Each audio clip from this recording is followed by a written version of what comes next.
Ladies and gentlemen, thank you very much for being with us today. It is my honor to host our CFO, Blaise Ingoglia, for this press conference and to introduce him.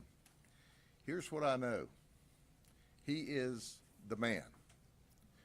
I see about this fraud and waste, and you're seeing it in Minnesota about all this fraud. That doesn't happen here.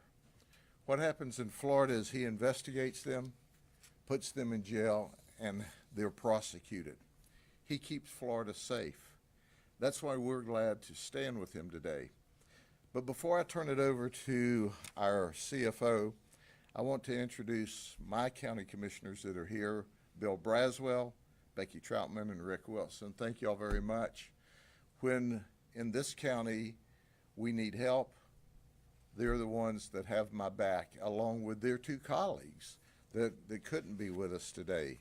That's why crime's at a 54-year low. So commissioners, we couldn't do what we do without you. So thank you, and thank you for being with us. Blaise? Sure. Sheriff, first of all, thank you for the hospitality, and thank you for everything that you do, along with you guys up here, keeping the community safe, and the deputies in front of me. Just appreciate everything you do. First, before we start on the press conference, I was aware of another incident involving law enforcement last night that happened in Minneapolis again. And look, I'm for the people who know me, know that I don't bite my tongue very well. And when I see stuff like that, I get very angry and frustrated at the lack of leadership in some places of the United States, definitely not in Florida, because I think we do things different here. We take law enforcement very seriously. We prioritize law enforcement. The things that are going on in Mississippi and more particularly Minneapolis, they're just an absolute travesty. In my opinion, Governor Walz should resign in absolute shame for everything that's going on with the level of fraud and corruption that we're seeing in that state. And for Mayor Fry, that guy needs to resign also. He is creating an environment where residents now think it's okay to attack law enforcement.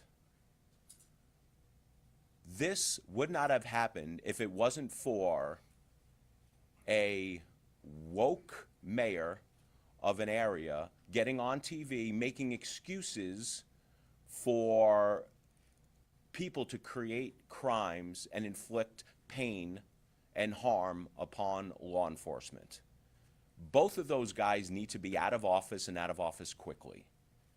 The people of Minnesota and the people of the city of Minneapolis deserve better than to have those two buffoons leading that state and that city. I just have to say that. I just have to get that off of my chest. We do everything that we can here in the state of Florida to protect our law enforcement.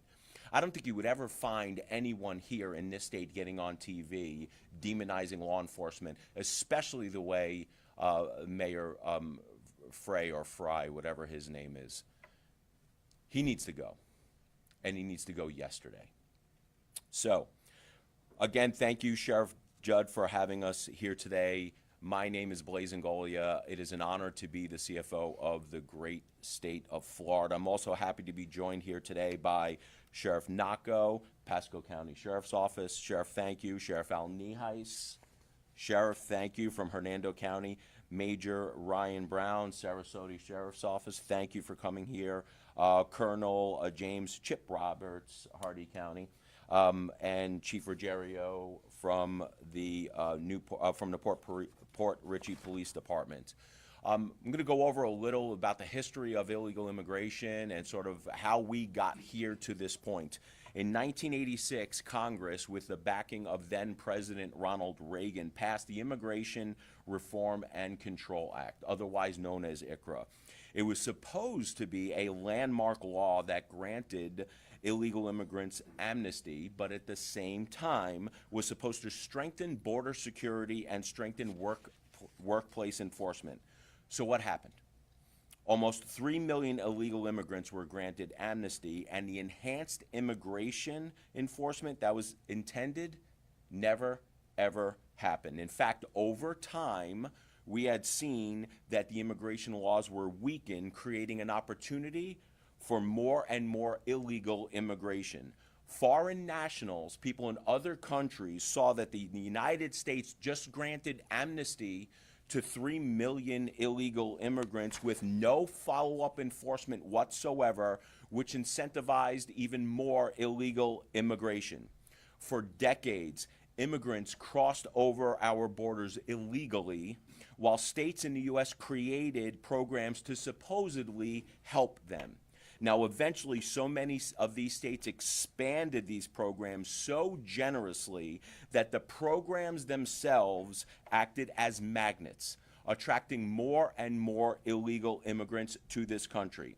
It was a recipe for disaster, and that disaster came in the form of the de facto open border policies of the Biden administration.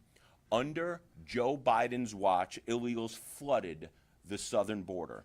We went from a promise of illegal immigrant enforcement that never came to Border Patrol being sidelined by open border leftists and pro-amnesty policies, allowing anywhere in total about 17 to 21 million illegal immigrants eventually entering our country illegally. Why? Because they receive generous public assistance at the taxpayer expense. In fact, you guys have seen this just recently, a couple of years ago, that many illegals were being housed in New York City in hotels. Think about that. Not taking care of our veterans, demonizing law enforcement, but yet putting people come over to this country illegally in nice hotels in New York City. In many states, illegal immigrants can receive free health care, free education, free legal advice, food stamps, unemployment, reduced tuition, driver's licenses, auto insurance, law degrees. Think about that. An illegal immigrant could become a lawyer in places in the United States when they were promising and swearing to uphold the laws of the United States, when they broke the law actually getting into this country in the first place. Why, with all of this, would someone want to wait 10 years and spend $50,000 or $60,000 to come to this country legally when they can give $10,000 to the drug cartels and get humans smuggled over the border to become an illegal in this country? Why spend all that time, energy, and money coming here legally when we are incentivizing people to come over illegally? While Biden and his cronies allowed illegal immigration to wreak havoc on our country, Florida understood that any incentive for illegal immigration had to be removed, and we had to be bold in leading the nation against woke open border policies. That's why we worked hard to ban sanctuary cities, enhanced criminal penalties for human smuggling, and added human smuggling to the list of crimes allowed under prosecution under Florida's RICO's Act. We stopped the issuance of driver's license and community IDs to illegal immigrants. We implemented mandatory DNA testing for illegals who commit crimes to get them in a database. So if they committed a crime, a more heinous crime later, we would already have their DNA. We mandated that hospitals start tracking how much money was spent on delivering health care to illegal immigrants. We stopped in-state tuition for illegal immigrants. We said that everyone had to, if you're a business, we mandated use of E-Verify for everyone. We stopped the practice of any illegal immigrant getting a law license here in the state of Florida. And probably most importantly, and one of the reasons why we're here today, mandatory 287G, where we have a partnership with the federal government and our law enforcement, the guys and the gals standing behind me and in your communities, so we can rid our communities from the criminal element, those illegal immigrants who are here commit crimes. But thankfully, we are living in a new age with new leadership of accountability and law and order. The days of the open southern border are over. When President Trump took office last year and gave Florida the full support of the federal government in rectifying the illegal immigration crisis, Florida took that support, took the ball and ran with it, and continued to create the blueprint for other states to follow to ensure the safety and security of our citizens. We worked to get legislation passed so that all law enforcement agencies could be 287G certified and have the capabilities to assist federal law enforcement with removing illegal aliens from our streets.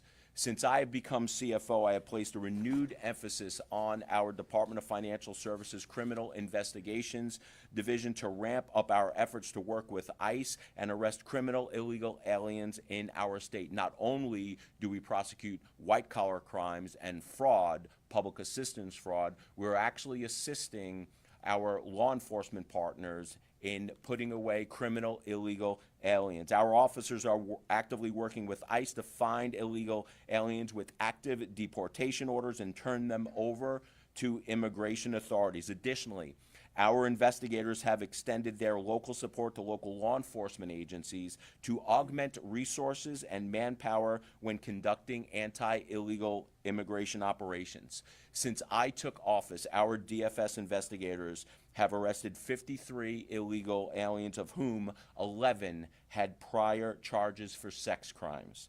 10 were charged sex offenders. 1 have been charged with the possession of child pornography, and 1 has been charged with kidnapping. Now, those crimes did not have to happen. Those victims did not have to be victimized. But because of the Biden open border crisis, they were.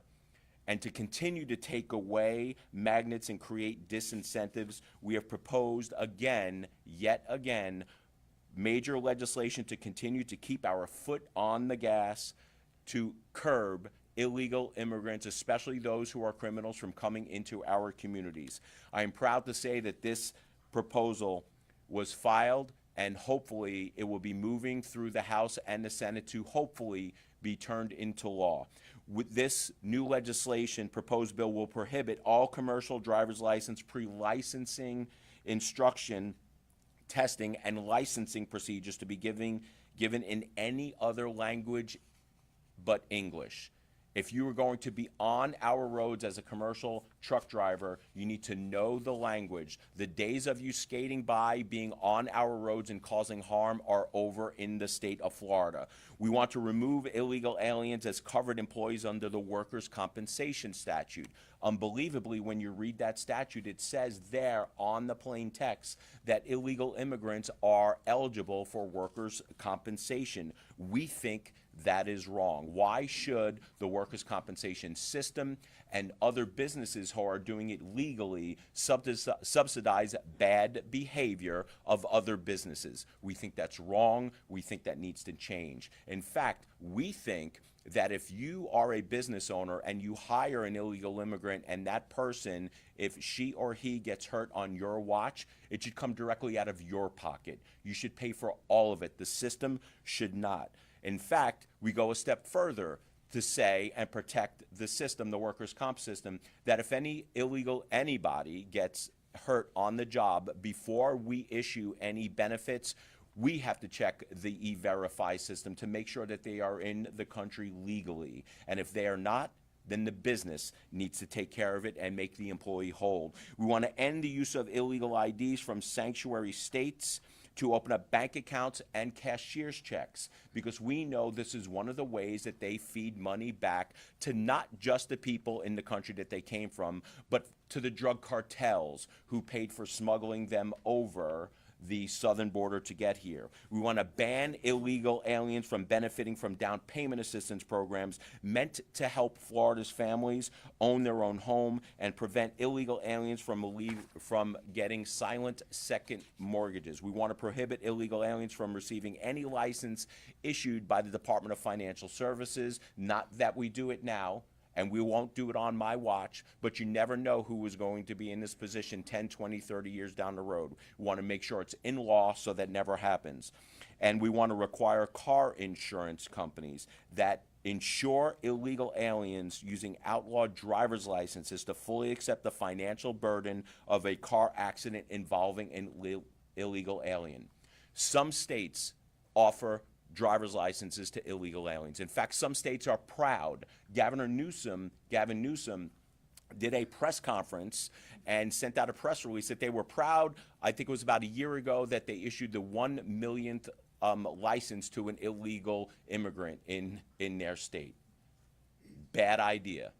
But what we had found out, unbeknownst to us, that there are actually insurance companies that will offer and market to illegal immigrants for them to get insurance.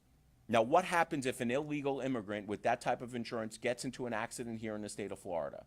Even though we are a no-fault state, we think that that insurance company that insured that illegal immigrant should pay.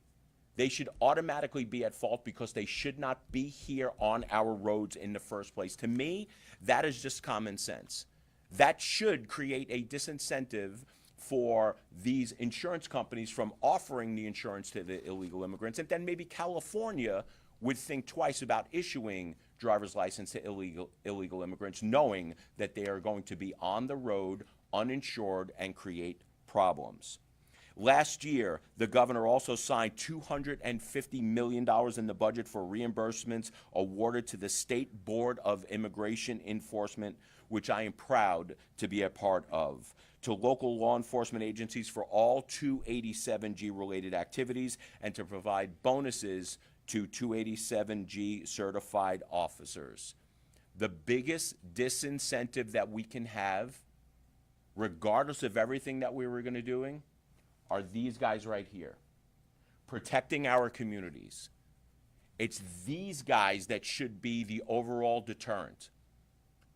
17 to 21 illegal immigrants in the United States is a big, daunting task if we want to get rid of them, especially the ones committing crimes, especially the ones committing heinous crimes.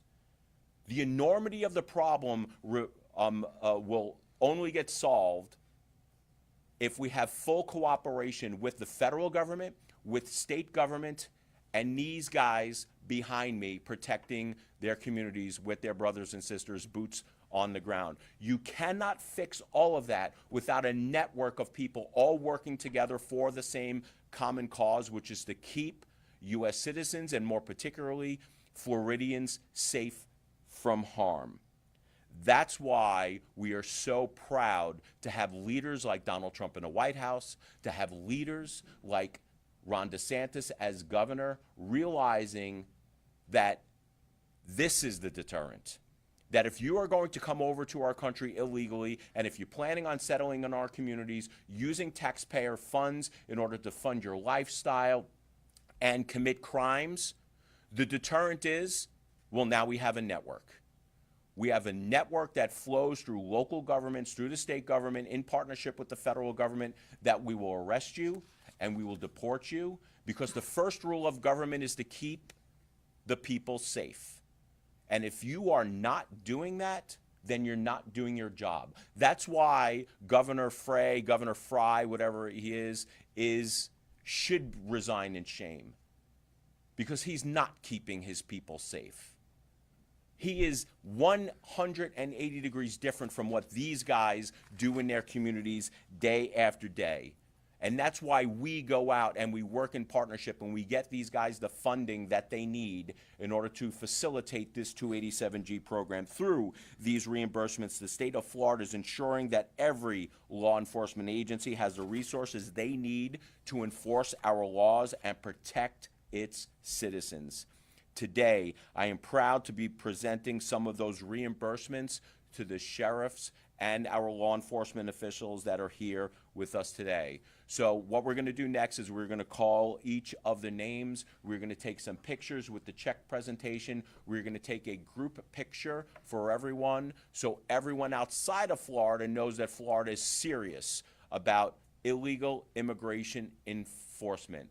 Florida is leading this nation with arrests and deportations. Almost 20,000 so far since we started this, and it's going to continue. So if you're an illegal immigrant, self-deport.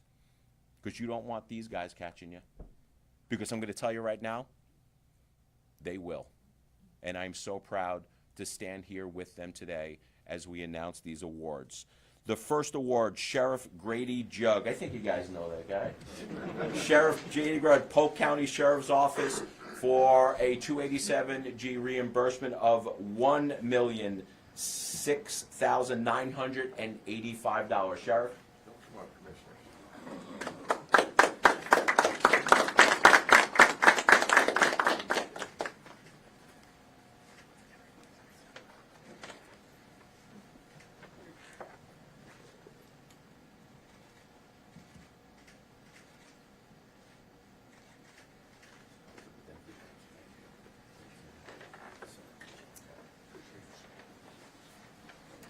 Next up, I just want to see Grady try to put that in a drive-through window.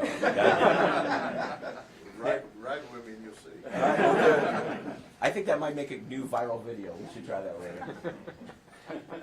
Sheriff Alney has Hernando County Sheriff's Office for an award for $321,112. Sheriff? You are too tall.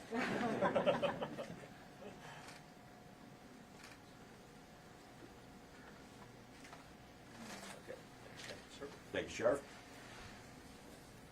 Major Ryan Brown, Sarasota Sheriff's Office, for an award of $283,389.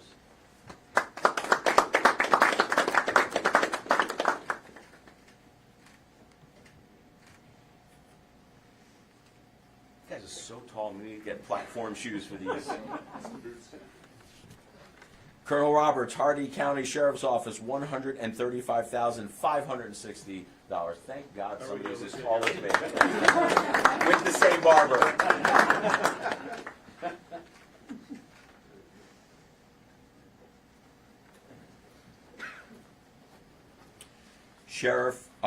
Chief Frank Ruggiero, Port Richey Police Department, $32,850.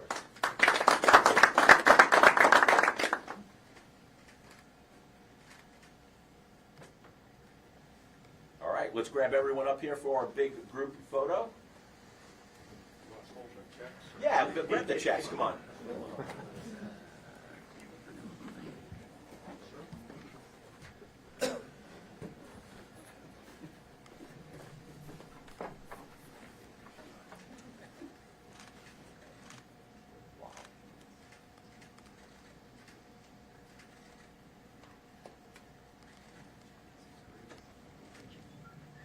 Thank you, guys. Thank you for everything that you do, keeping our community safe. We know how hard it is, the jobs that you do. Please, on behalf of the governor, on behalf of me, the rest of the Florida cabinet, heck, on behalf of every single citizen of the great state of Florida, go back to your people, your deputies, your police officers, and tell them thank you on behalf of us. We appreciate that. So now I'm going to call up Sheriff Nocco from Pasco County to talk about some immigration enforcement. Sheriff. Good morning, everybody. Chris Nocco, Pasco Sheriff's Office.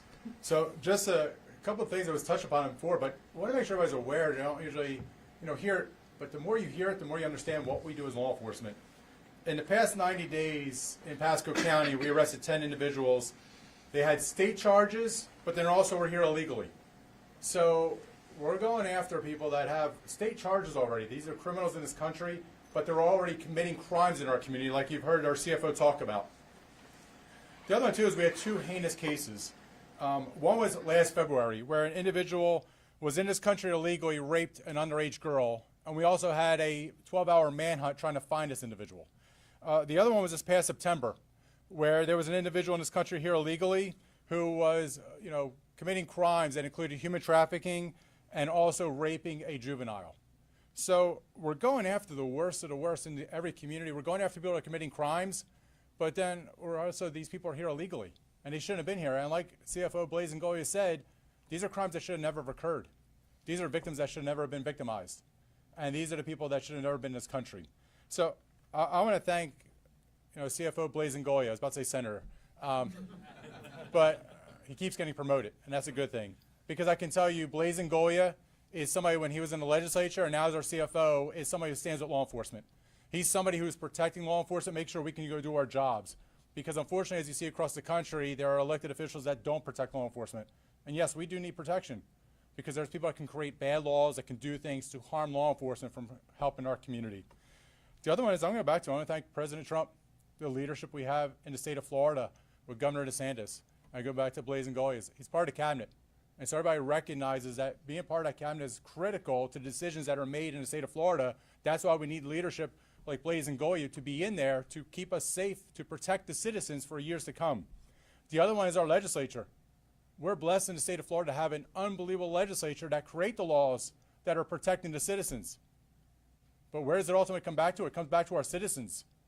In the state of Florida, we are absolutely blessed by God to have great citizens and great voters, because they're the ones who are making the decisions to make our community safe.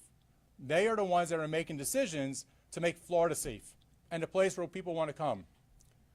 There is a line out there of lawlessness that everybody sees. There's chaos that's going on, but you do not see in the state of Florida, because our voters do not want that. Our citizens who we report to do not want that. It is horrible. It's horrible for a law enforcement officer. It's horrible as me as a father.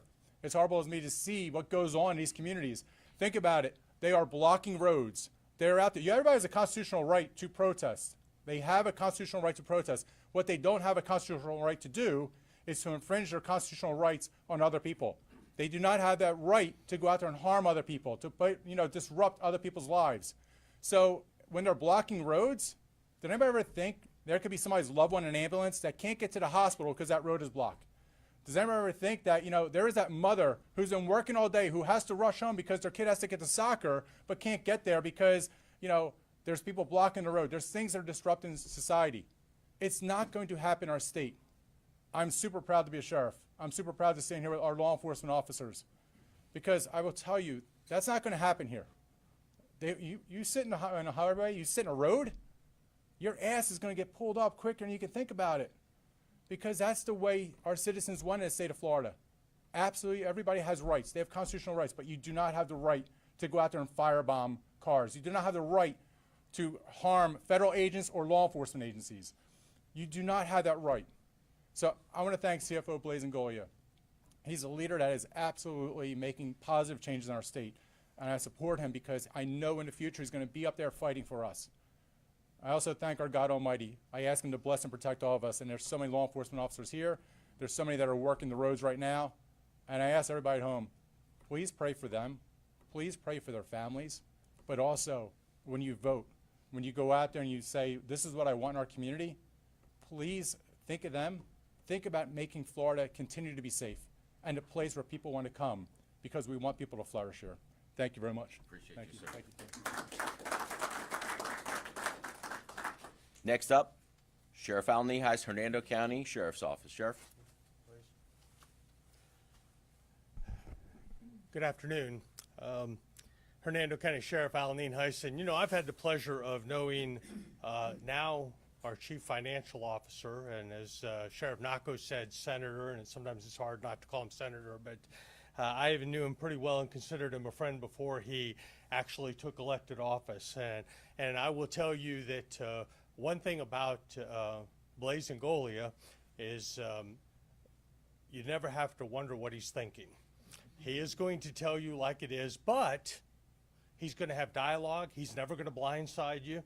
He's never going to say one thing publicly and another thing privately, or do something privately. And he and I have had a lot of private conversations, and what you see publicly is what you get privately. And in law enforcement, that sometimes can be a rare commodity in general, and certainly when it comes to those people in positions of authority and in governance. So I want to say I appreciate our friendship, Blaise, and I appreciate his support of law enforcement. He knows a lot of people. He's from my area. He knows a lot of people in my sheriff's office and interacts with them on a regular basis. And to say he is supportive is a huge understatement. But he's also very pragmatic businessman, and I appreciate that about him as well. And so we go back a long way, and this funding, getting this reimbursement for the work that we have done locally on immigration, getting it from the federal government through the state government, to say it's appreciated is an understatement, because we have been, Sheriff Judd and I were talking a little bit before we walked in here, and you know, we haven't changed a whole lot about what we do when it comes to immigration enforcement. If we catch somebody who's doing something illegal and we take them to jail, and if they're here illegally, we tell the federal government, and hopefully the federal government would come and pick them up and deport them, particularly if it was a serious crime when they were done with their local charges. So we haven't changed a whole lot about what we do, other than now we work much closer with the federal government, transporting individuals. And my office is in charge of transporting for the 3 counties, the 2, and 1 north of me and 1 south of me. And we have a much, much better relationship with that federal government in everyday operations, and obviously in getting reimbursements. So, you know, Florida sheriffs for over 200 years have been problem solvers and have been law and order in the state of Florida, and very pragmatic about what they do. And I'm honored to be standing up here with a couple of my fellow sheriffs who I've known for a long time and have the weight of the world on their shoulders when it comes to their communities. And when somebody is a victim, and we all have big hearts, and it's easy to feel sorry for people that want to make a better life for themselves. And that's understandable, and we definitely get it. But the problem is the unintended consequences of ignoring the law to try to have a big heart. And then you have victims that are created who otherwise would not be created, because there are people who don't want to follow the law. And that is much harder to deal with when you're talking to a victim and you know that that person did not have to be a victim had the law just been followed. And so it is nice, and I'll repeat what my colleagues have said, it is so nice to have the cooperation, not just from the state of Florida, and we've had that for a long time. We've had very conservative leadership, and it is much appreciated by the Florida sheriffs in the state of Florida. It is nice to have similar cooperation now at the federal level, and it is amazing what can get done if we all just work together. So again, Blaise, we appreciate your support of law enforcement. You're a true leader, and we appreciate it. Thank you for that. Thank you, sir. Yep. Thank you, sir. 2 things I want to make a comment before I go on. The first is, well, maybe just one salient point, is that these guys in years past, under administrations that didn't do what they needed to do, quite frankly, the Obama administration and then the Biden administration, these guys were always arresting and detaining illegal immigrants. The difference is that they didn't, when they called up to the federal government and said, hey, we have the bad guys, you know what you got on the other end of the line? Crickets. They didn't care. They did not care, and that's the difference between what you're seeing today and what you've seen before. So just want to make that point. Next up to speak, Mayor Brown, Sarasota County Sheriff's Office. Did I say mayor or major? Mayor. Okay. Major, sir. I think I just promoted him. Major Brown, or demoted him, depending upon how much you like politics or not. First of all, I want to thank you, sir. Thank you, sir. And thank you, Sheriff Judd, for having us. Appreciate it. So my name is Ryan Brown, and I'm the law enforcement major of the Sarasota County Sheriff's Office. I'm here on behalf of Sheriff Kurt A. Hoffman, who could not be here today. He's holding a promotion ceremony for some of our folks at the agency. It's a great day back at Sarasota. So what I like to say is, as an American, you should be proud of what we're doing here. As a Floridian, you should be proud of what we're doing here. What we have is we have a president of the United States who has a goal, who has a vision. We have a governor who has a goal and a vision, and we're putting it into action. And you have 67 sheriffs, 67 counties coming together in a collective effort to make Florida the best place to live, work, and visit. And I firmly believe, as a born and raised in Sarasota and a lifelong Floridian, that this is the best state in the country, and we have the best country in the world. And in order to do that, we have to take care of our citizens and make sure our citizens are safe. We are public safety officers, we are crime fighters, and that's what we do. And so the 287G program and the WSO program, is not anything new in Sarasota County. We've been part of that since 2018. It's where we have warrant service officers in our jail, and they can help out with the deportation program. 287G is newer for us, but what that means is we have certified officers on the road or deputies on the road. If we have a traffic stop of an illegal immigrant, we can make contact with that person. We can verify that they're wanted to be deported by ICE, and then we can take that person into custody and take them to jail. We're also part of helping transport illegal immigrants around the state so that they can be deported. And the whole goal here is public safety. That's what it's about. How do you tell somebody as a law enforcement leader, you have somebody victimized, rape or homicide, and you have to go to that husband and wife and say, this could have been prevented, this was preventable, and we just had a blind eye to it because we didn't want to do anything about it. So the time is now, the time is changing, and we're going to be part of this effort, and if you're here illegally, you need to leave. Especially if you're here committing crimes, we're going to find you. I also like to say something for all of our deputies and federal agents. We're all human beings. We're husbands, we're wives, we're people in this community. And folks up in Minnesota, our ICE agents are trying to do their job. And for them to be victimized, if you come to Sarasota and try to hurt one of us, we're going to use reasonable and necessary force back in order to do our job. But on a normal basis, we treat everybody fair and with respect. That's just how it is. So really nothing's changed in that part. But for those federal agents up there, they have our support, and you cannot victimize or hurt a law enforcement deputy. That's absolutely unacceptable. With that, I just want to thank everybody for being here. Thank you for your time, and thank you, Blaise and Ingoglia. We appreciate all the support. Thank you. Thank you. Next up, Chief Ruggiero, Port Richey Police Department. Or is it Mayor? No, I'm just I'll stick with Chief. But I would like to thank the City Commission for the City of Port Richey for backing me 100%, give me everything that I need to fight this fight.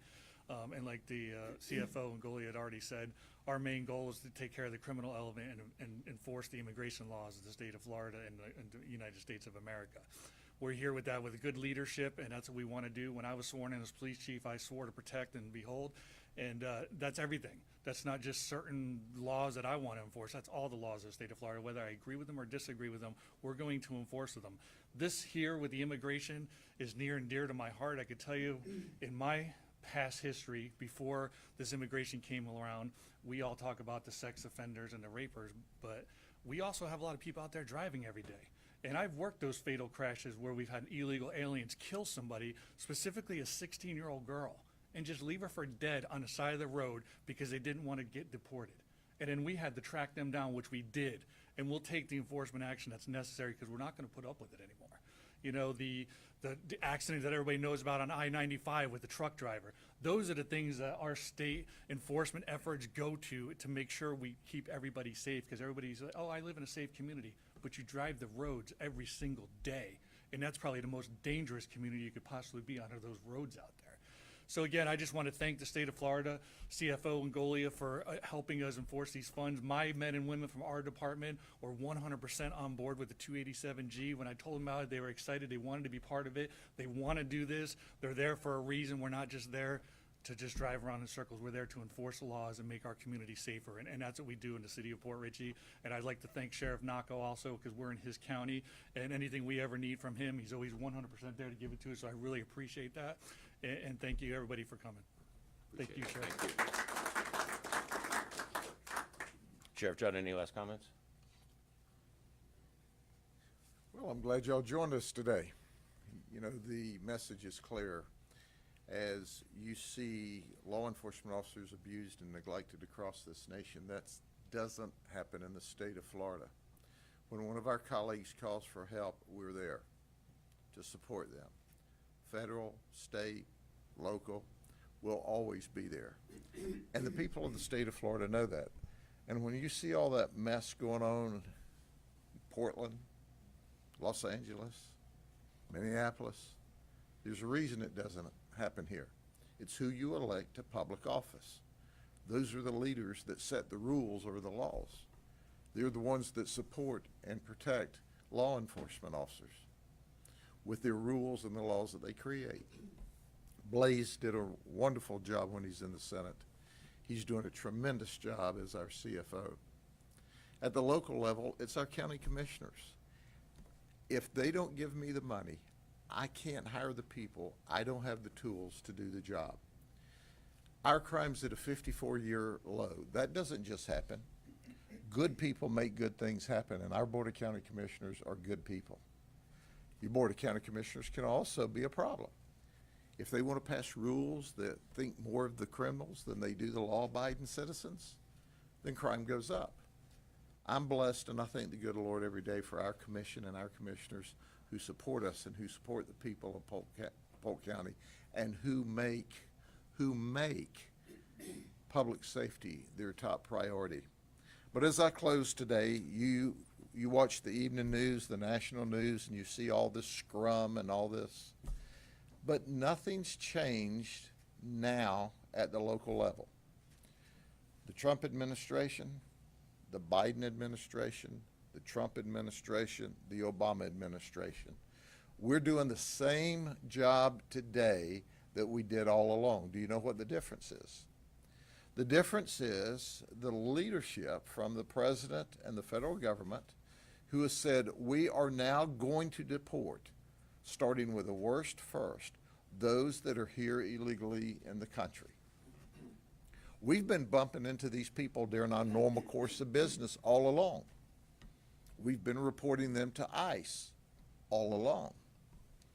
And all along, ICE has not taken very many of the people out of this country because that was a decision by the federal government. Nothing is changed here except the federal government is putting the resources and the infrastructure together and asking for our help. And I want to brag on our governor, Ron DeSantis, and our legislature, our Senate and our House. They created special laws to back us up and to require every law enforcement agency and every government in the state of Florida to support. I have the language here. 908-104. Law enforcement agencies shall use their best efforts to support the enforcement of federal immigration law. In these other states, the antithesis is occurring. They're passing laws prohibiting local law enforcement from assisting.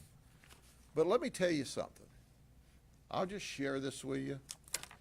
If I'm a law enforcement officer in Minnesota or California, wherever I'm a law enforcement officer, if one of my federal partners calls for help, I'm going to them. I don't care what the mayor thinks. I don't care what the city commission thinks.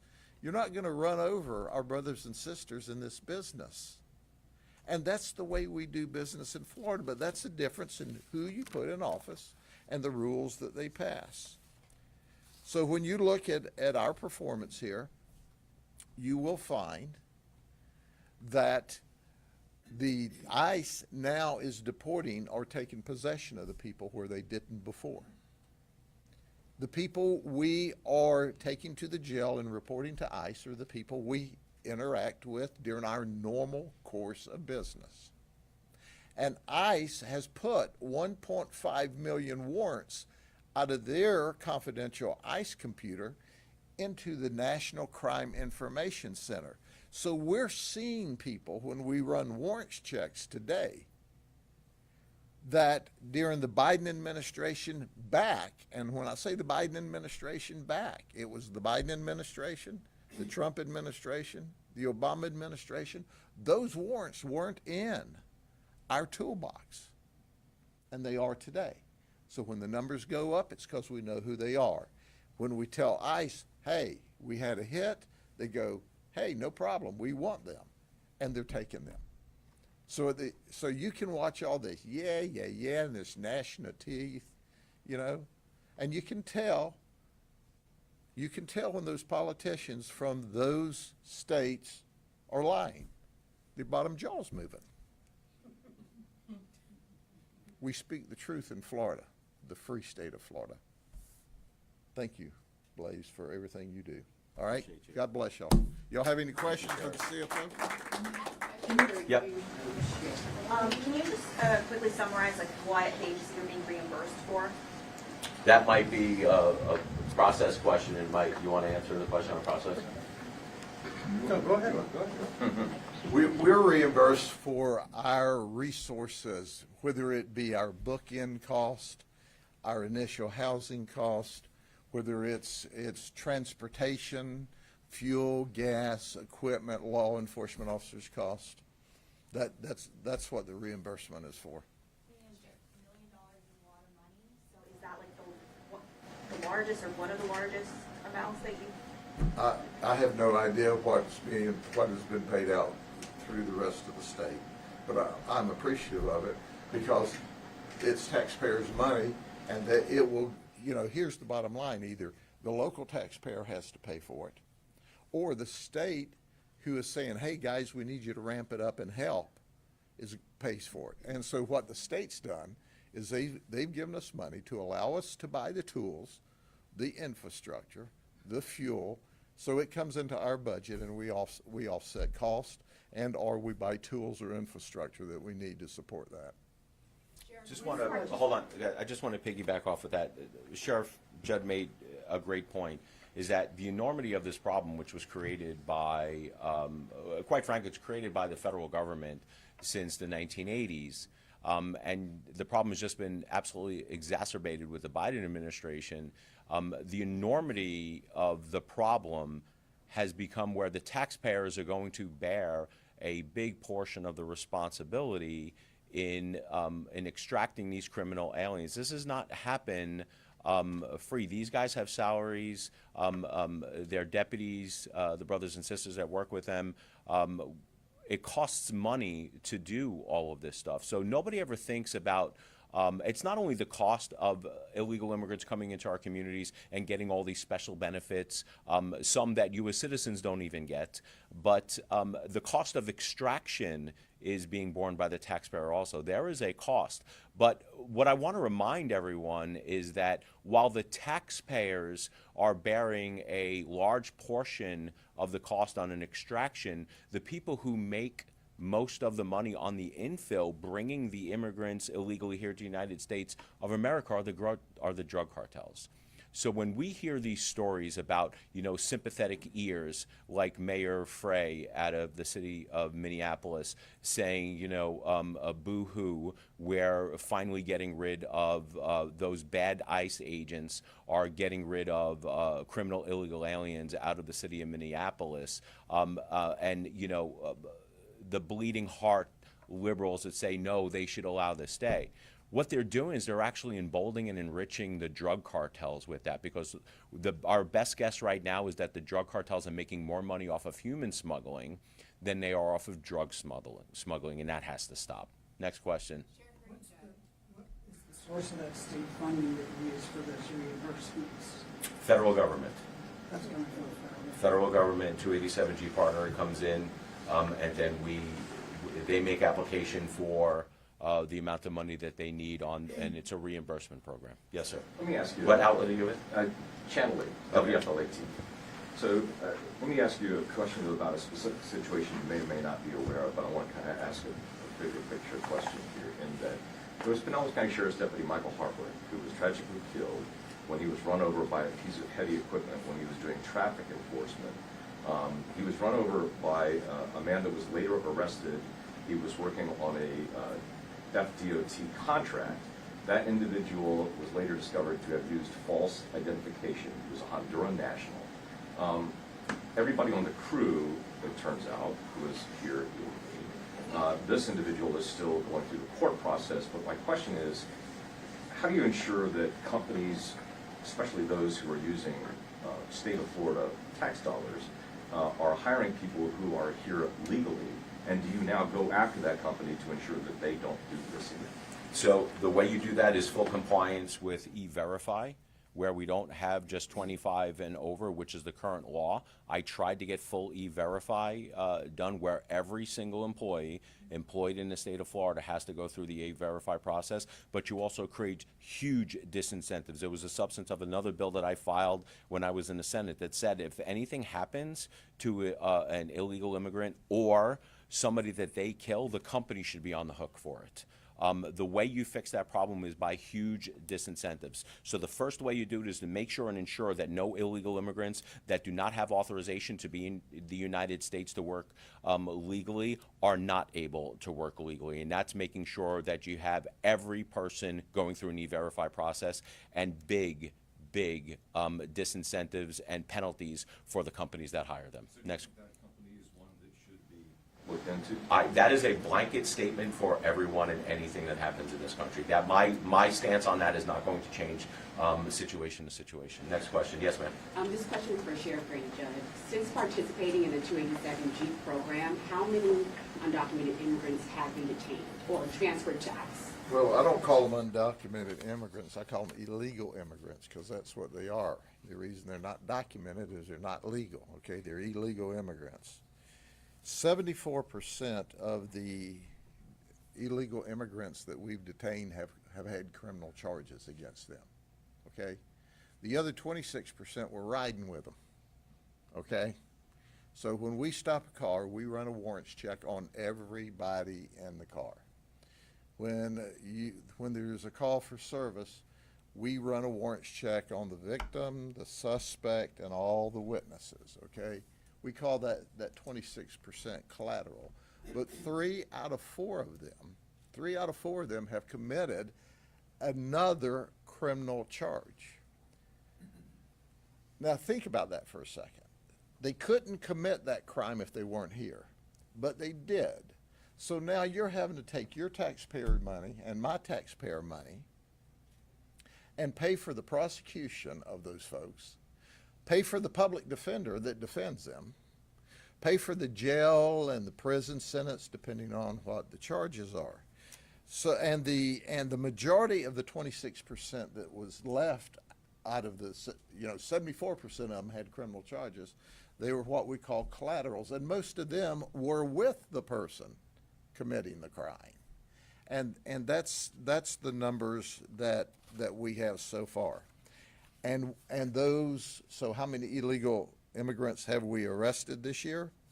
We've arrested 557 that have criminal charges as well as they're here illegally. That's just this year. But here's the thing that, and let me focus on this, and I know on social media people have already tuned out, but you need to tune back in and listen to this. The reason that you see ICE flooding into Minnesota and Minneapolis and into Los Angeles, into these big cities, is because they refuse to turn over the illegal immigrants who are being arrested by the local police department where there's outstanding ICE warrants. If they would have simply, instead of fighting back and pushing back against the federal government, instead of violating the federal law, which is what these leaders have done there, if they just said, look, ICE, we don't want our police actively engaged in ICE enforcement, but you can come in our jails, and as we make arrests, you can go through your evaluation process and remove those criminals that are committing crime against the citizens of the United States and against each other. You can remove them. Then they wouldn't be flooding these big blue areas with all of these ICE agents. So it's the policy and the laws that the California and the Illinois and the Minnesota and the Oregons and the Portlands and the city, it's the laws that they've passed that's created the environment for ICE to have to go in there and do it all on their own. And it puts the ICE agents at additional risk. The local law enforcement officers have already taken the risk to arrest these people. They're in custody. They're locked up. they're in a county lockup or a city lockup someplace, or a state lockup for their causes. But yet they're telling the city, the county, or the state prison system, turn these illegals that have committed crime back out into the community on our people. And so if ICE can't get help from the state and the local folks, then they have to send more resources in order to do the job. All of this could have been avoided. All of this could have been, you don't see that happening in Florida. You don't see ICE sending 1,000 people down here to go into Miami or Jacksonville or Tampa or Orlando or our big metro areas. You don't see that. You know why? Because we're cooperating. And this same environment could be in every one of those states if the state had cooperated. But instead, you've elected a bunch of people there, governors, primarily, House and Senate members, mayors, city commissioners, county commissioners, that said, hey, we're going to let these criminals that are here illegally committing crime against the people of the state of California or Minnesota or wherever, we're going to allow them to come back out into the community and commit more crime against you rather than turn them over to our federal partners. That's why you're seeing all this scrum all over the nation. That's why you're seeing it. If they were cooperating like Florida was cooperating, there would not be the protest, there would not be the conflict, people wouldn't be angry, they wouldn't be going to businesses because they would be caught up like they are in Florida when they're committing crime and we turn them over to ICE. They're already caught and they're out of the country. That's why you're seeing this. It's created by the law and the practice and the policy of the elected officials at the state level, the county level, and the city level, telling them to oppose federal law. Now, why in the world you want those people in those positions that think it's all right to oppose the law, that think more of the criminals than they do the suspects, I don't know. That's why we call this the free state of Florida, because we're for the people. They're for the criminals. And Sheriff, what's the percentage of deputies that have been deputized to enforce these immigration laws? We have, they're called DIOs. Every deputy can detain and report to ICE, okay? We've got approximately 250 that have got the specific ICE training so that they understand the nuances of the ICE laws. But still, whether you're DIO trained or not, we can't enforce the law. We just have the tools to easily recognize that in addition to the databases, this person's illegal. Then we report them to ICE, and ICE tells us hold or don't hold. So all we're doing is helping ICE. All we're doing is helping our colleagues that are enforcing federal law. And that's why if you don't like any of this, and go to your Congress people, your senators and your House members, and get the law changed. These other states are defying the law, the rule of law, and that's the first step toward anarchy. I mean, we all studied that in civics. Oh, wait a minute, they don't do civics classes anymore. Anyway, in a minute I could get to preaching. But Jesus loves you, you know what I'm saying? Amen. Yes, ma'am. Sheriff, you mentioned more than 500 illegal immigrants were detained. Was that this year or This year. 2025? 557 Okay. on local charges. They committed a violation of law in Florida, and they were illegal. Okay? Sheriff, I'm not sure if it was said already, but what's the total amount of reimbursement money that was given? I'm sorry, say that again? I'm not sure if it was said already, but what's the total amount of reimbursement money that was given? We can get that. They'll get We that can get for you. that. Sydney in the back can get you. I understand that Sarasota County now has ICE actually in the county jail. Do you have that here? Yes. We have ICE agents that work in the jail, and they do that work for us. When they're not there, because they're not there 24/7, then what we do, we have people trained there that contact ICE call centers.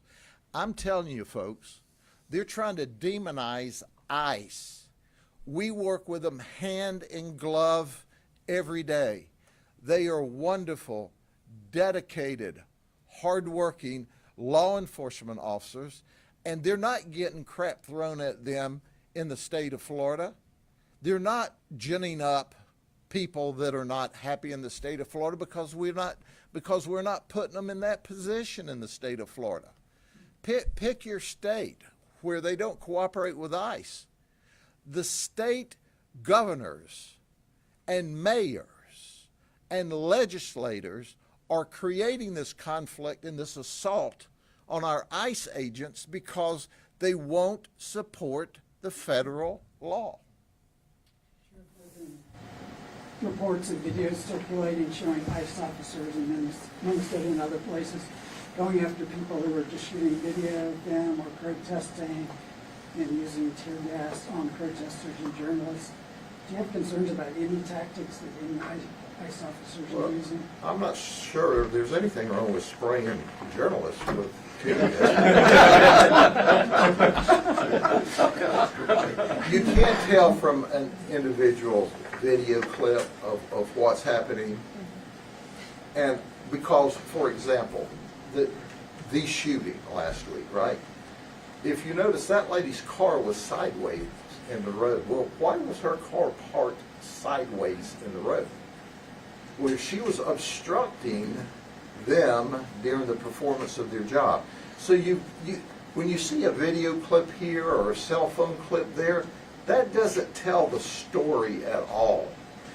But I can assure you of this, that the protocols and what law enforcement officers are taught, hey, if you're standing on the sidewalks protesting, taking videos, that's cool, that's good. But if we're in an enforcement action and you're down in our face obstructing us from doing our job, that's a violation of law. But you can't look at individual clips and discern exactly what's happened because you have to do the before and after. I've got to tell you, when you get that many people in a scrum at one time, mistakes can happen. Mistakes can happen. But you had a good question there to it. You said, well, they're spraying chemical agent on the report. We don't do that here. We love our reporters. CFO, so the proposed legislation that's been filed, what's the next step?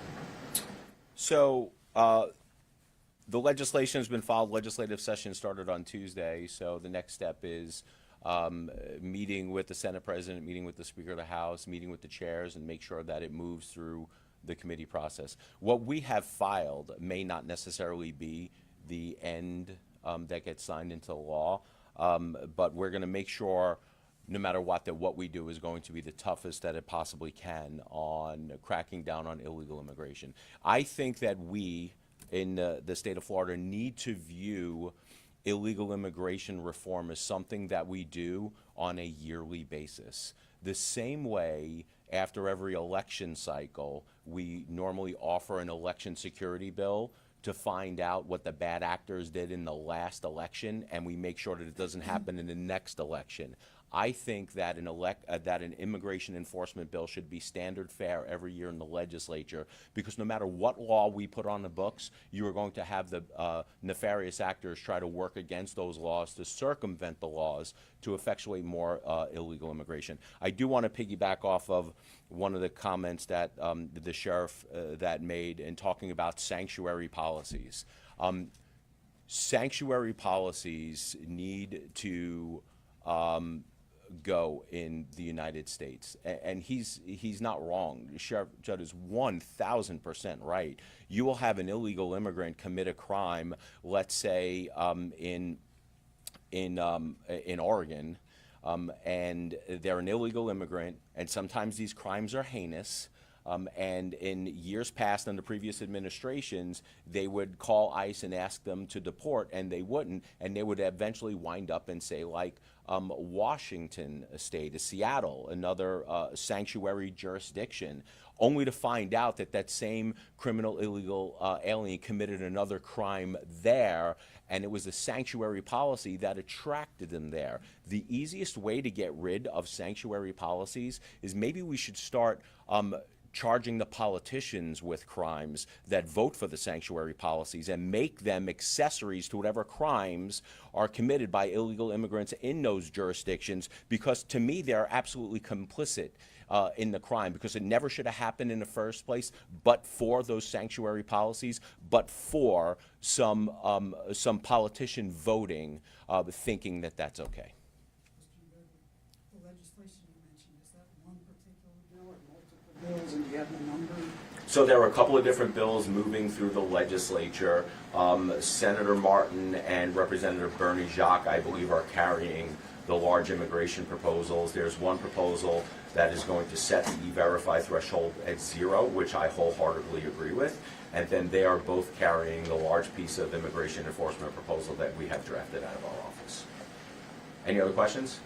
Guys, thank you for coming. God bless you guys. God bless the great state of Florida. Thank you, guys.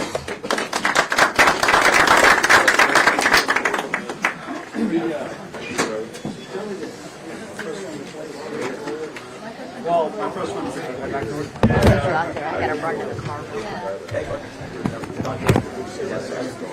I'm good. We might be running some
Who was writing?